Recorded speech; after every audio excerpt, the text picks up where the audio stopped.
So hello guys, my name is Rohan और आप देख रहे हैं my YouTube channel V wild. तो चलिए आज का टॉपिक शुरू करते हैं। सो आज हम जिस फिश के बारे में बात करने वाला है वो मेरा भी पर्सनली बहुत ही फेवरेट फिश है। इसका नाम है अरवाना।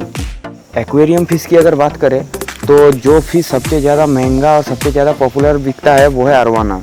इसका तो कुछ फिशेस है जो लाख 2 लाख या उससे भी ज़्यादा होता है, इसलिए ये बहुत ही एक एक्सपेंसिव फिश है। एक्सपेंसिव है इसका मतलब ये नहीं कि आप एक अरवाना नहीं रख सकते। इसका प्राइस डिपेंड करता है इसके कलर, क्वालिटी और कौन सा स्पीशीज़ का आप ले रहे हैं। अरवाना का बहुत सारा वेराइटी मिलता है, उसमें से जो सबसे चीपेस्ट और सबसे लोएस्ट होता है वो है सिल्वर अरवाना। और अगर आप कोई एशियन अरवाना के ऊपर जाते हो तो वो तो स्टार्टिंग ही हो सकता है 4-5 हज़ार से हो और ख़त्म तो शायद लाख 2 लाख 3 लाख की उससे भी ज़्यादा हो जाता है। अरवाना एक मॉन्स्टर फिश के कैटेगरी में आता है और अरवाना को ही लोग ज़्यादा प्रेफर करते हैं क्योंकि इसका कलर और इसका जो बिहेवियर होता है ये बहुत ही अच्छा होता है कंपैरेटिवली दूसरे मॉन्स्टर फिश से। अरवाना जो है ना ये बहुत ही एक्टिव फिश है। अगर आपके पास कोई अरवाना हो तो फिर आप नोटिस करना वो बहुत ही जल्दी ह्यूमन के साथ इंटरेक्ट हो जाता है। आप अगर कभी किसी अरवाना के टैंक के सामने से गुजरो तो देखना वो भी आपको फॉलो करने लगता है। ये बहुत ही कम मछलियों में दिखा जाता है, इसी कारण से अरवाना बहुत ही लोग पसंद करते हैं और इसका कलर तो बहुत ही अट्रैक्टिव होता ही है। अगर कोई मॉन्स्टर टैंक है और उसके अंदर अगर कोई एक अरवाना रख दे तो वो उस टैंक को 4 चांद लगा देता है। इसका वैल्यू सिर्फ एक अरवाना कीपर ही समझ सकता है। एक अरवाना फिश एक टैंक में एक रॉयल फीलिंग भी देता है और ये दिखने में भी बहुत अच्छा लगता है। अगर आपको भी इस सब को सुनने के बाद एक अरवाना रखने का इच्छा हो रहा है तो आप इस वीडियो में बने रहिए। आप भी अगर एक अरवाना रखना चाहते हैं तो सबसे पहले आपको जो करना है आपको डिसाइड करना है आप कौन सा अरवाना रखना चाहते हो। आप कोई एशियन अरवाना रखना चाहते हो या फिर सिल्वर अरवाना। ऐसा नहीं है कि एशियन अरवाना में भी कोई डिफरेंस नहीं है। एशियन अरवाना में भी high back, low back, cross back बहुत तरीके का अरवाना मिलता है, पर उनमें ज़्यादा कोई डिफरेंस नहीं है। मेन जो डिफरेंस आता है वो है हाइट का। सिल्वर अरवाना और एशियन अरवाना में दोनों में हाइट्स का बहुत डिफरेंस है। एक सिल्वर अरवाना लगभग 4 से 4.5 फीट तक बड़ा हो सकता है, पर कंपेरेटिवली अगर आप देखें एशियन अरवाना तो वो 2 से 2.5 फीट तक ही बड़ा होता है, इससे ज़्यादा नहीं। एक अरवाना फिश चूज़ करने के बाद दूसरा जो इम्पोर्टेंट चीज़ आता है वो है उसका टैंक। अगर आप एशियन अरवाना लेना चाहते हो तो आपको कम से कम 4 से 6 फीट का एक टैंक लगेगा, क्योंकि इससे अगर छोटा टैंक देंगे तो उसमें वो कंफर्टेबल नहीं होगा। क्योंकि आपको पता है अरवाना एक मॉन्स्टर फिश है, ये लगभग 2 से 2.5 फीट तक लंबा होता है। पर अगर हम बात करें सिल्वर अरवाना की तो आपको तो फ्यूचर में एक पॉन्ड की ज़रूरत पड़ेगा ही पड़ेगा, क्योंकि अगर आप एक 4 या 5 फीट का अगर एक मछली को आप अगर एक छोटे से टैंक में रखें तो वो ठीक से घूम भी नहीं पाएगा। इसलिए हो सके तो आप उसको एक पॉन्ड दीजिए बड़ा सा, या फिर कम से कम आपको एक 10 फीट या फिर 9 फीट का टैंक लगेगा जिसके अंदर वो इजीली रह सके। जब आप एक अरवाना लेने जाएंगे तो हो सकता है उसको आप एक छोटा अरवाना ले। उस छोटे साइज को देख के आप कोई छोटा टैंक बिल्कुल ही मत खरीदिए, क्योंकि अगर आप एक छोटे टैंक में अपने अरवाना को रखेंगे तो फिर उसका ग्रोथ जो होगा वो बहुत ही स्लो होगा और उसका हेल्थ में भी बहुत तरीके का प्रॉब्लम आ सकता है। इसलिए पहले से ही प्रिपेयर रहिए एक बड़े टैंक के लिए। इसलिए अगर आप पहले से ही एक बड़े टैंक में अपने अरवाना को रखेंगे तो उसका ग्रोथ भी बहुत फास्ट होगा और उसका हेल्थ भी बहुत ही अच्छा रहेगा। जब टैंक की बात हो ही रही है, बहुत कोई पूछता है अरवाना के टैंक में डेकोरेशन कैसा होना चाहिए। बहुत कोई हो सकता है उसके अंदर ड्रिफ्टवुड डाले या फिर कोई स्टोन या फिर वगैरह वगैरह और कुछ भी। तो मैं बोलना चाहूँगा अरवाना का जो टैंक होगा उसके अंदर डेकोरेशन ना ही दीजिए तो ही बेटर है, क्योंकि आपको हो सकता है ड्रिफ्टवुड या फिर स्टोन वो दिखने में अच्छा लगे, पर एक बात जानना चाहिए अरवाना एक फास्ट मूविंग फिश है, मतलब ये बहुत ही स्पीड इधर उधर जाता है। तो अगर आप उसके अंदर कोई ड्रिफ्टवुड या फिर कोई शार्प स्टोन या ऐसा कुछ रखेंगे तो हो सकता है उसके फिन में या फिर उसके स्केल में कोई ना कोई घाव लग जाए और ये इससे आपका अरवाना में बहुत तरीके का प्रॉब्लम आ सकता है। तो इसलिए मैं बोलूँगा आप एक बेयर बॉटम मतलब एक क्लीन टैंक रखिए। बहुत कोई सोच सकता है अपने एक्वेरियम को इतना खाली रखेंगे वो दिखने में कैसा लगेगा, अच्छा या बुरा, पर इसमें कोई सोचने की बात नहीं है। अरवाना फिश दिखने में खुद में ही इतना ब्यूटीफुल है कि उसको और निखारने के लिए कोई डेकोरेशन की ज़रूरत नहीं है। अगर आप बेयर बॉटम टैंक में भी अरवाना रखेंगे वो और भी अच्छा रहेगा, क्योंकि आपका पूरा फोकस उस फिश में ही रहेगा, ना कि उस डेकोरेशन में। तो इसलिए मैं बोलूँगा आप एक बेयर बॉटम टैंक ही लीजिए। हाँ, अगर आप चाहते हैं आपका अरवाना और भी खूबसूरत लगे तो फिर आप उसके अंदर एक अच्छे क्वालिटी का लाइटिंग दे सकते हैं जिससे उसका कलर और भी इनहेंस हो। टैंक के बाद एक और इम्पोर्टेंट बात बोल दूँ, अरवाना के जो टैंक होगा या फिर उसको अगर कोई पॉन्ड में रख रहे हो तो उसके ऊपर एक अच्छा क्वालिटी का नेट लगाइए, क्योंकि अरवाना बहुत ही जंप करता है। अगर हम नेचर में देखें तो अरवाना रिवर में उस जगह पे रहता है जिधर हो सकता है कोई पेड़ या कुछ भी तो पानी के ऊपर गिरा हुआ है और उसके ऊपर कोई चिड़िया या फिर इंसेक्ट बैठता है। अरवाना पानी के ऊपर कूद के उस इंसेक्ट या फिर जो पंछी है उसको पकड़ के उसके बाद वो खाता है। इसीलिए पानी के ऊपर जंप करना इसका नेचुरल एबिलिटी या फिर हैबिट, कुछ भी बोल सकते हो, वो है। इसलिए अगर कोई आपका जो अरवाना है वो अगर देखे आपके टैंक के ऊपर या फिर किसी भी जगह पर जिधर वो पहुंच सकता है उधर कोई इंसेक्ट या फिर कुछ बैठा है तो वो जंप ऑब्वियसली करेगा।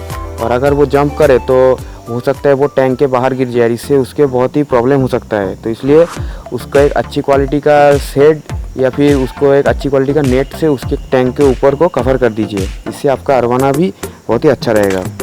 अरवाना फिश पानी के बाहर इतनी अच्छी तरीके से जंप करता है, इसलिए अरवाना फिश को वाटर मंकी भी बोला जाता है। आपका जो अरवाना फिश है वो इतना एक्सपेंसिव और इतना अच्छा है, आप कभी नहीं चाहोगे आपका अरवाना फिश का कोई भी डिजीज़ आए।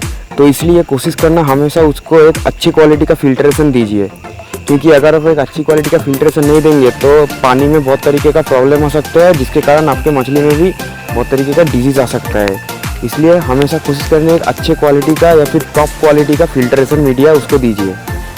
अगर हम बात करें इसकी फीडिंग की तो अरवाना एक नॉन वेजिटेरियन फिश है। आपको पता है ये एक मॉन्स्टर फिश है, इसलिए ये कोई भी वेज आइटम नहीं खाता, ये फुल्ली नॉन वेजिटेरियन है।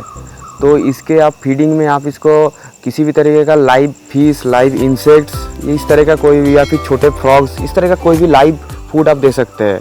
पर ऐसा नहीं है आपको सिर्फ लाइव फूड ही देना है, आप इसमें बहुत तरीके का पैलेट्स भी दे सकते हैं। मार्केट में बहुत अच्छी क्वालिटी का, अच्छे कंपनी का पैलेट्स भी मिलता है, वो भी दे सकते हैं। पर पैलेट्स में एक प्रॉब्लम है, हर एक अरवाना पैलेट्स को एक्सेप्ट नहीं करता, क्योंकि बहुत कोई ब्रीडर या फिर आप जिस दुकानदार से अरवाना खरीद रहे हो वो भी हो सकता है लाइव फीडिंग करता है, क्योंकि अरवाना के लिए हाई प्रोटीन खाना बहुत ही ज़रूरी है। इसलिए हाई प्रोटीन तो ज़्यादातर लाइव फूड में ही मिलता है, इसलिए ज़्यादातर हॉबिस्ट या फिर ब्रीडर कोई भी देखे वो ज़्यादातर लाइव फीडिंग ही देता है। तो इसलिए कोशिश कीजिए आप लाइव फीडिंग ही देने के लिए। पर हाँ, लाइव फीडिंग में अरवाना के लिए बहुत से फीडिंग गोल्डफिश भी मिलता है, पर उसमें कुछ प्रॉब्लम है, क्योंकि जो गोल्डफिश मिलता है वो इतने बैड कंडीशन में ब्रीड होता है, इसको इतनी बैड कंडीशन में रखा जाता है कि इसमें बहुत तरीके का डिजीज़ भी रहता है। और अगर वही फिश आप अगर अपने अरवाना को खाने के लिए दे तो हो सकता है उसका डिजीज़ आपके अरवाना के अंदर भी आ जाए। तो इसलिए कोशिश करना, अगर आप लाइव फिश खिला रहे हैं तो उसको कम से कम 1 हफ्ते के लिए क्वारंटाइन कीजिए, उसके बाद ही अपने फ़िश को खाने में दीजिए। और इस क्वारंटाइन के टाइम उस जो फीडिंग फ़िश है उसको सॉल्ट ट्रीटमेंट या फिर कोई भी और जो मेडिसिन का ट्रीटमेंट आप चाहे तो कर सकते हैं। एक इम्पॉर्टेंट पॉइंट, अगर आप अरवाना ले रहे हो तो जिस शॉपकीपर से आप अरवाना ले रहे हो उससे आप एक बार पूछ लीजिए कि वो अपने अरवाना को क्या खिलाता है, क्योंकि अगर आप ये पूछ लेंगे तो आपको भी बहुत ही आसानी होगा उसको फीडिंग देने में। क्योंकि बहुत टाइम क्या होता है, शॉपकीपर कुछ और खिलाता है और जो ओनर होता है वो बाद में कुछ और खिला देता है, इसलिए अरवाना वो खाना एक्सेप्ट नहीं करता। इसलिए बेटर है आप पूछ ही ले अपने शॉपकीपर से कि वो अपने अरवाना को क्या खिला रहा है। अगर हम बात करें अरवाना के टैंक मेट्स की तो ये ज़्यादा प्रॉब्लम वाली बात नहीं है। अरवाना का टैंक मेट सिलेक्ट करना ज़्यादा मुश्किल नहीं है। जैसे आप पहले ही सुना, अरवाना एक मॉन्स्टर फिश है, तो कोशिश कीजिए आप उसको जो टैंक मेट दे रहे हैं वो भी मॉन्स्टर ग्रुप का ही हो। और हाँ, अगर आप कोई ऐसा फिश डाल रहे हैं जिसका साइज़ अरवाना के साइज़ से छोटा हो और वो अगर अरवाना के मुंह में फिट आ जाए तो अरवाना उसको खाएगा ही खाएगा। तो अगर आप अरवाना के साथ कोई भी टैंक मेट्स रखना चाहते हैं तो एक चीज़ नोटिस कर लीजिए, उसका साइज़ अरवाना का जो मुंह है उससे बड़ा होना चाहिए, जिससे कि अरवाना उसको खा ना पाए। और चाहे तो आप जो सबसे बेस्ट जो टैंक मेट्स होता है वो है फ्रेश वाटर स्टिंगरे, क्योंकि आप नोटिस करना अरवाना जो होता है वो सिर्फ पानी के ऊपर ही घूमता है, क्योंकि ये उसका नेचुरल हैबिटेट है। नेचर में भी वो ज़्यादातर रिवर के ऊपर में ही घूमता है, जिससे कि वो इजीली जो इंसेक्ट या फिर जो छोटे बर्ड्स हैं उसको देख पाए और उसको खा पाए। इसलिए वो ज़्यादा गहरे पानी के या फिर पानी के नीचे नहीं आता। तो जो स्टिंगरे होता है वो तो ज़्यादातर पानी के नीचे ही घूमता है, तो इसलिए स्टिंगरे उसके लिए सबसे बेस्ट ऑप्शन है। स्टिंगरे को छोड़कर भी बहुत तरीके का टैंक मेट्स होता है जिसको आप अरवाना के साथ रख सकते हो, जैसे कि कुछ बड़े टाइप्स का चिकलेट्स, जैसे कि पीकॉक बास, ऑस्कर, पैरट, इस तरह का कुछ भी फिश रख सकते हो। या फिर और भी कोई बड़े बड़े जो मॉन्स्टर फिश मिलता है जैसे रेड टेल कैटफिश या फिर वगैरह वगैरह, और भी बहुत तरीके का मॉन्स्टर फिश है, वो आप चेक करके उसके साथ रख सकते हो। और हाँ, अगर आप चाहते हो एक अरवाना के साथ दूसरे अरवाना को रखना तो आपको ये एकदम बचपन से ही करना पड़ेगा, क्योंकि अगर आप छोटे टाइम से अरवाना के साथ दूसरे अरवाना को नहीं रखेंगे तो अरवाना अपने जगह के लिए बहुत ही टेरिटोरियल होते हैं, तो इसलिए वो अपने एरिया में दूसरे अरवाना को पसंद नहीं करते। और अगर आप ज़्यादा अरवाना रखना चाहते हो तो आपको टैंक साइज़ भी बढ़ाना पड़ेगा। पर हाँ, अगर आप बिगिनर हो तो मैं रेकमेंड करूँगा आप एक टैंक में अकेले अरवाना को ही रखिए, क्योंकि आप नहीं बता सकते कौन सा टैंकमेट्स कब कैसा बिहेव करेगा। और अगर आप इतने प्यार से एक अरवाना को पाल ही रहे हो तो आप नहीं चाहोगे आपके अरवाना में कोई भी प्रॉब्लम आए। तो इसलिए बगैर टैंकमेट्स के रखना ही उसके लिए अच्छा है, क्योंकि आप अगर बिगिनर होंगे तो आपको अरवाना के ऊपर ज़्यादा नॉलेज या एक्सपीरियंस कुछ भी नहीं होगा। तो इसलिए पहले आप एक अकेले अरवाना को ही रखिए, तो इससे आपका नॉलेज और एक्सपीरियंस भी बढ़ेगा। और बाद में जब अगर आपका नॉलेज और एक्सपीरियंस अच्छा हो जाए तो आप देख समझ के एक उसके लिए टैंकमेट चूज़ भी कर सकते हैं, इसमें कोई प्रॉब्लम भी नहीं होगा। अगर आप एक अरवाना चूज़ कर रहे हो तो आपको कुछ बात का ध्यान रखना बहुत ही ज़रूरी है, क्योंकि आप अगर एक अच्छा अरवाना चूज़ नहीं करेंगे तो बाद में जाके आपको बहुत तरीके का प्रॉब्लम भी आ सकता है। हो सकता है बाद में जाके वो अरवाना उतना अच्छा ना लगे जितना आपने सोचा था। इसलिए अरवाना लेने से पहले आपको कुछ बातों का ध्यान रखना चाहिए। पहला है, उसका साइज़ बिल्कुल ही 3 या 4 इंच नहीं होना चाहिए, क्योंकि इतना छोटे अरवाना में इम्यूनिटी पावर बहुत ही कम होता है। इसलिए कोशिश करिए हमेशा 6 से 8 इंच के साइज़ के अरवाना ही लेने हैं। इसका इम्यूनिटी पावर इतना होता है कि वो अच्छे से सर्वाइव कर जाए। दूसरा चीज़ है उसका कलर। एक अरवाना का बेबी बचपन से ही बहुत ही शाइनिंग होता है अगर उसका कलर अच्छा हो या फिर उसका ब्रीड अगर अच्छा हो। तो इसलिए आप अपना अरवाना का कलर देख के ही लीजिए। और एक बात, बहुत जो एक्सपेंसिव अरवाना होता है या फिर बहुत जो भी अच्छे क्वालिटी का अरवाना होता है उसके अंदर माइक्रोचिप होता है, जिससे उसका फार्म या फिर उसका जो कोड नंबर वो पता चलता है। अगर आपके अरवाना के अंदर चिप है तो आपके जो शॉपकीपर है उसका जो डॉक्यूमेंट्स या फिर उसका जो चिप का कोड है वो आपको दिखाने के लिए बोलिए। इससे आपको पता चलेगा आपका अरवाना का क्वालिटी कैसा है। और जो चीज़ आपको फिश में देखना है वो है आपके अरवाना के मुंह के सामने जो टेंटिकल्स होता है वो एकदम स्ट्रेट होना चाहिए, ना कि नीचे या कि ऊपर, किसी तरफ भी बेंड नहीं होना चाहिए। और उसका जो फिन्स होता है वो भी एकदम स्ट्रेट और साइड में होना चाहिए। इससे पता चलेगा आपका अरवाना हेल्दी है या नहीं। और एक बात, उसका जो स्केल या फिर उसका जो फिन्स होता है वो भी एकदम परफेक्ट होना चाहिए। कोई भी स्केल या फिन फटा हुआ या फिर उखड़ा हुआ नहीं होना चाहिए। ये एक अच्छे क्वालिटी का अरवाना का निशानी नहीं है। अगर आपका अरवाना अच्छा होगा तो उसका स्केल और फिन एकदम परफेक्ट होगा। उसका जो गिल्स के ऊपर का कवर या फिर जो गिल्स होगा वो भी एकदम परफेक्ट और शाइनिंग होगा। इससे ही पता चलेगा आपका अरवाना का क्वालिटी कैसा है।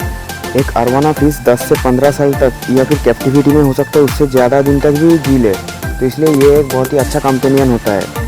आपको भी ये वीडियो देख के अगर इच्छा हो कि आपको एक अरवाना रखे तो मैं बोलूँगा आप हो सके तो लाइफ में एक बार एक अरवाना को पाल ही लीजिए, क्योंकि इसका एक्सपीरियंस मैं मुंह से नहीं बता सकता, ये आपको पालने पर ही पता चलेगा। तो इसलिए हो सके तो आप एक अरवाना रखिए और उसको अच्छी तरीके से देखभाल कीजिए, क्योंकि एक बच्चे अरवाना को एकदम फुल्ली ग्रो करने में जो मज़ा है वो आपको ऐसे ही नहीं पता चलेगा, वो आपको रखने के बाद ही पता चलेगा। सो फ्रेंड्स, ये था एक वीडियो अरवाना फिश के ऊपर। आशा करता हूँ इस वीडियो से आपको कुछ नया जानने और सीखने को मिला। तो कैसा लगा प्लीज़ कमेंट डाउन। तो मिलते हैं एक नए दिन नए वीडियो के साथ। Thanks for watching.